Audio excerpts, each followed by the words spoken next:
Отдавна, когато светът не беше толкова мил, живял един човек. На име Ной, за разлика от другите Ной. Беше добросърдечен и живя животна.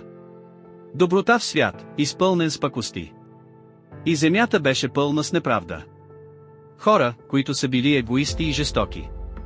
Причинявайки вреда и скръб, но Ной беше различен, той се грижеше за другите и един ден Ной получи специално послание от Бог, натъжен от земята. Бог реши да изпрати наводнение, Бог видя добротата на Ной и искаше да го спаси.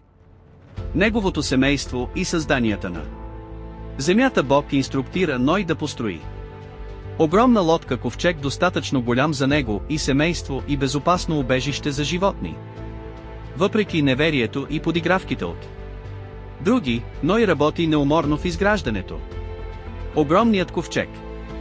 Започнаха да пристигат лъвове, слонове, птици.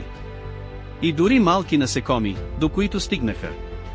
Ковчега, сякаш воден от мистериозна сила. Готови да бъдат защитени от предстоящото наводнение, след което започна дъждът, от което се разрасна проливен дъжд. Внезапно покри на земята с вода.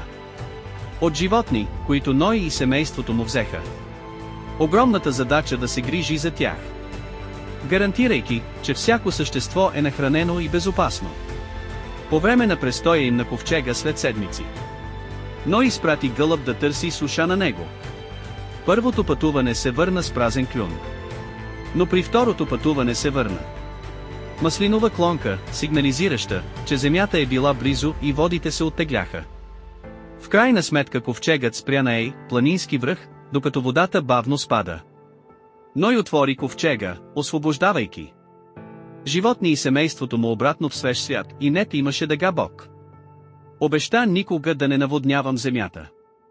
Бог отново създаде дъга в небето. Това беше ярък символ на отбелязването на надеждата.